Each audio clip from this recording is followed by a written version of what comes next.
My Difficult Choice. Written by Substantial Byte 788.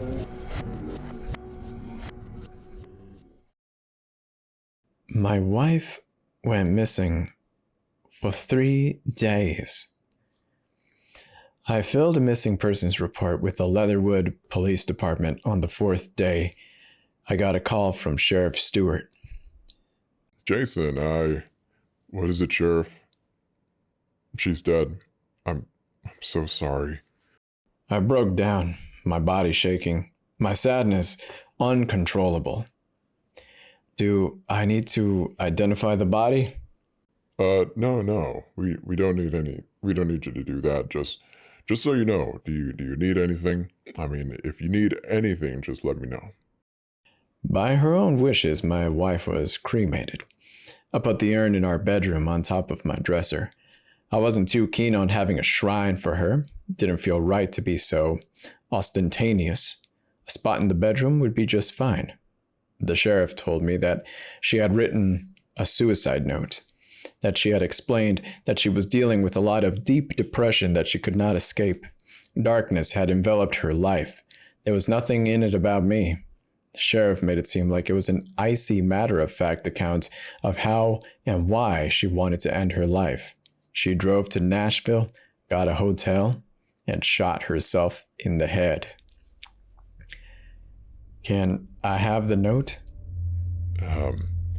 No, Jason. It's evidence. A month passed. It was November. Snow had blanketed everything on the farm. There was a full moon in the sky, and the snow radiated a pale blue, invoking me in a melancholy mysticism that I could feel my wife's presence. We owned the land across the street. There was an old broken-down barn with dark-stained wood. It was leaning on one side, almost ready to fall. I hadn't had any plans for it. I liked the way it looked, with the surrounding trees and the open field. It was a perfect setting. I put a picnic table and grill over the near barn, and we spent a lot of time on that spot. It was our sacred ground. I was lost in memory. A sort of memory you'd have when someone you love dies and you don't want to face your new reality, the reality of loneliness. I wanted to be dead. I wished for it. I even thought that maybe I would drive up to Nashville myself and end it the way that she did. And then I noticed a figure walking out from behind the barn. It stopped and stood still. I took off my glasses and rubbed my eyes. The snowy moon must have rattled my hysterical mind, creating a specter of imagination. It moved again, but only 2 more steps forward. I froze. I was trying to understand what I was seeing and how to react. I reasoned that my grief had taken over my faculties and that what I was seeing was impossible. It looked like my wife. For when that shadow walked, even though it was only a few steps, the gait was unmistakably my wife's. She had a slight limp from an accident that she had as a child. She had been terribly ordeal and in a long recovery. She had severely damaged her lower leg. Her father had lived, but her mother had died. I figured eventually she walked out through a dissipated wall and disappeared into the barn. I ran upstairs to get my flashlight out of my bedroom closet. I was about to run out of the room, but then I stopped. Fear had gotten the hold of me. If that was my wife, then who was in the urn? If my wife was in the urn, then who was in my barn? I turned off the lamp on my light stand and stood in the dark, ruminating about what to do. I was looking through the window, staring at the barn. I had almost convinced myself that I hadn't seen anything, but then I saw her come back out of the barn, turn, and stare back up at the house. I teared up. It was definitely her. Did the sheriff lie to me? And if so, why? She walked back into the barn. I made up my mind. I had to do it. I had to go and see for myself. I was angry at myself. What a coward. That's your wife, and she needs help. I ran downstairs and out the door. My pace never slowed. I forced myself to get there as quick as possible, and I wouldn't have time to change my mind. I crossed the street, almost slipping on the ice. I got to the grass and I heard the crunch of snow beneath my boot. I decided to slow down at that point as to not make any startling noises. I slowly approached the open side wall and shined my flashlight inside. Standing there in the middle of the barn was my wife. She was wearing a pink blouse and a white skirt. Her skin was pale and dry. She was barefoot with dirt all over her feet. I could see runes tattooed all over her body. Her blouse was unbuttoned. Her breasts were exposed, and in the middle of her chest, it was cut open. I could still see her still beating heart. Michelle. Oh, Michelle. She just stood there. No response, but she did look straight at me. In a subtle way, acknowledged that she recognized me, and in an ever so slight smile that only a husband would recognize. That melted me. I felt guilty because before that, I had a brief thought to go and pick up the axe that was laying in that stable and plunge it into her head, ending her misery. I decided that I could fix this. She was hurt, but not dead. Come on, Michelle. Let's go in the house. She tilted her head and started to step toward me. I put my arm around her. She felt stiff and cold, like she had been locked in a freezer. We made our way across the street and into the house. I couldn't stand to stare at her chest any longer. The skin had been peeled back at 4 corners sewn to her skin, and the sternum along with some of the ribs that had been removed. The remaining ribs fortified with metal and welded together. I buttoned up her shirt. The thought of the pickaxe crept back into my head. I got her upstairs. It was an arduous climb. She could barely bend her knees, and each step seemed to exhaust her. I laid her on the side of the bed. Her nightstand was stacked high with books. Michelle never read just one book at a time. She would always read 3 at a time. 1 fiction, 1 history, and 1 true crime. I put a cover over her and went downstairs to grab her a beer and think. I drank more beers than I probably should have, but a part of me didn't want to go back upstairs. The beer was to knock out my anxiety and give me courage. I went back upstairs. Michelle hadn't moved. She was lying on her back staring at the ceiling.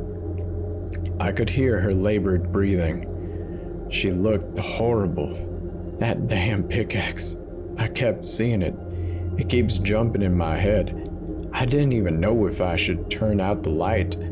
I decided I would go turn the lamp on the nightstand and then come back and turn off the main light.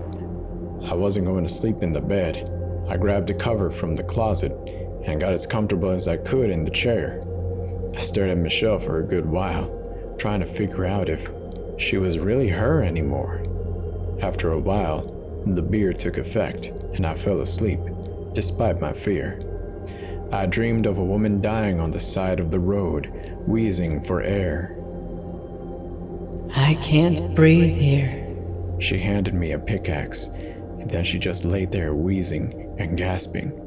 I kept hearing her gasp. It took over my dream. Every other aspect of the dream faded, but her breathing grew louder. I finally realized that it was Michelle, and I had somehow incorporated her breathing into my dream. I opened my eyes to see what was happening. Michelle was floating in the air, directly in front of my chair. She was about 3 feet from the ground, her head turning up to the ceiling, feet closed together and arms spread out as if she was being crucified. Her blouse was open again. She stopped wheezing and started growling. She looked down from the ceiling and directly at me. Her eyes were all white with no pupils. I love you, honey. Let's go back to the barn. She started laughing. I jumped out of my chair and grabbed the doorknob. She raked my back with her fingernails, trying to grab my shirt. I felt the sting of exposed skin cuts. I elbowed her in the face. She lost her grip. I ran out of the door and I jumped down the stairs. Maybe touching one or two out of the door, I stumbled onto the street and I saw the sheriff and the steward's squad car was coming up on the road. He stopped the car. The headlights flashed off. Jason, is everything all right? What are you doing? Sheriff, I don't know what's going on. The sheriff drew his gun and shot me in the leg. I fell to the ground in agony. He walked over and shoved his hand in my face and pushed my head hard into the snow. My ears and face burned with the extreme cold of the packed snow. He shot my other leg, then turned me over and handcuffed me. It's nothing personal, Jason. She just belongs to the temple now. What the hell are you talking about? Stop! Don't take me in there! He had started dragging me by my feet toward my house. I could see on his hands Michelle's wedding band. My legs ached with excruciating pain, but I did everything I could to kick at him. He got furious and turned me over. He grabbed the cuff chain, pulled my arms as far back as he could toward my head, and started dragging me that way. I felt as if my triceps and tendons were tearing away from my bones. I screamed in agony. She has to have her first kill to finish the ritual, and who better than you? I dropped her off at the barn. I was hoping she would finish you off there. But we don't always get our ways. These demons are a little unpredictable. He got me to the porch and pulled out his gun. Here, sit up. He helped me sit up and pointed the gun at me. Now, here's what's gonna happen. I'm gonna put you in that house, and Michelle is going to kill you. See? You need murdered blood to complete the possession. You have her ring, I mumbled to myself. Ah, yes. I shouldn't tell you all this, but hell, why not? You're about to be dead. You see, we must have something personal to control her. She's basically a slave to the temple. She's possessed by a lower level demon. I guess you could say it's really just an amismic spirit. Strong but dumb as shit. Not really cerebral, if you know what I mean. But coupled with a human body, it will do anything we ask. It is strong and loyal if controlled by the personal mind of a deceased human, and of course, that human spirit is attached to this ring, or personal token. It's like vodka and orange juice, a murderous spirit, watered down by a lovely soul. You killed my wife. You lied to me. No, the temple killed your wife. I'm just covering it up and helping to finish the ritual. Enough chit-chat. Let's get to it. Really, Jason, I liked you. It wasn't my decision. I would have chosen a different couple. He put the gun up to my head and commanded me not to resist. He helped me stand up. We walked through the door and he shoved me to the couch. Michelle, honey, come on down. Daddy's home. She had been standing at the top of the stairs. She came down the stairs much more agile than when I had taken her up the stairs. As she came down the stairs, she looked toward me with a murderous smile, her eyes still white as snow. She was growling and laughing, enjoying the prospect of ripping my head off. Michelle, it's me, Jason, your husband. I love you. I hadn't noticed, but before one of the cuffs were loose. In the mayhem, he hadn't pushed the strand all the way into the lock. I started to pull my hands through and I felt it coming free. I kept my hand behind my back. Michelle was coming down the stairs. The sheriff was mesmerized by my wife's entrance and more irritating. I think he was somehow aroused by her.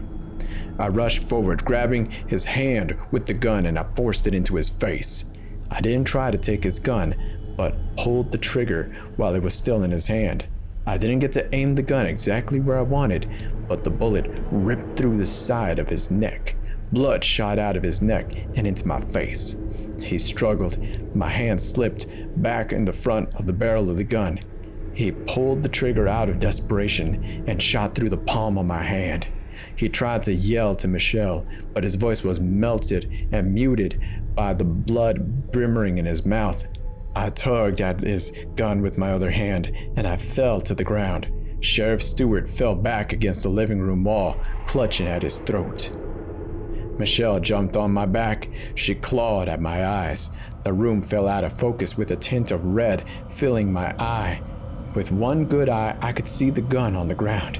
She now bit into my shoulder, and at the same time started to slap me in the face with her open hand.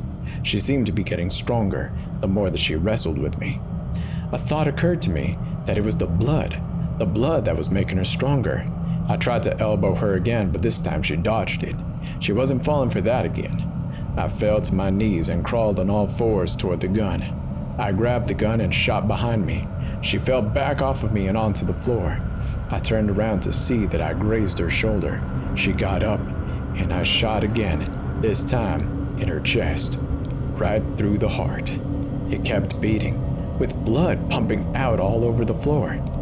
I rushed over to the sheriff and started to get the wedding ring off of his finger. She came back towards me, growling and hissing. I struggled to get the ring. The sheriff grabbed my arm, but finally the ring came free, and it was mine. Michelle stopped her advance. She stood up and looked forward. I noticed her appearance was getting worse. Her teeth were sharp. There was blood all over her body, from her chin to her legs. It was my blood. I was feeling weak. I probably looked just as bad. I had no strength to do any more fighting. I had been bitten, slapped, and shot 3 times.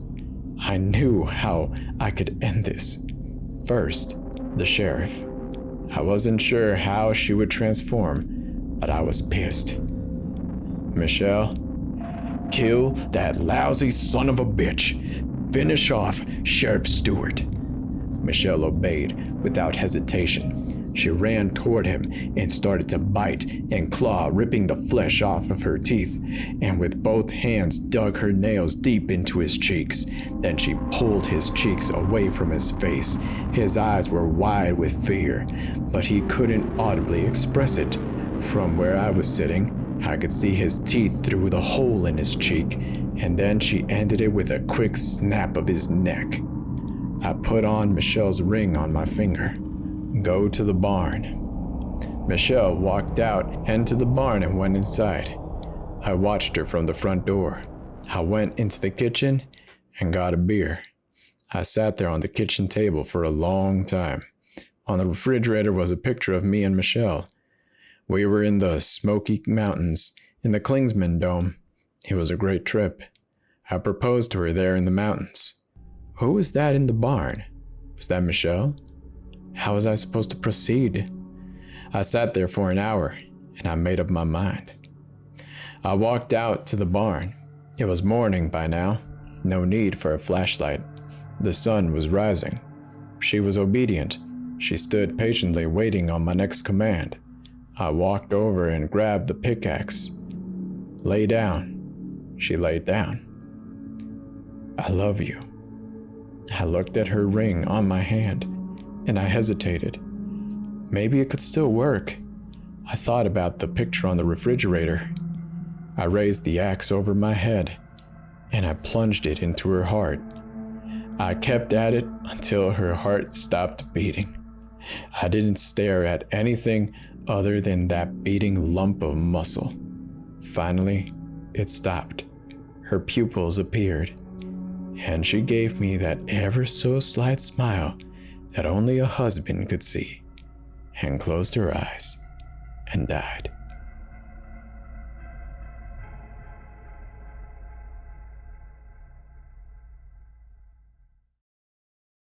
That was My Difficult Choice, written by Substantial Byte 788.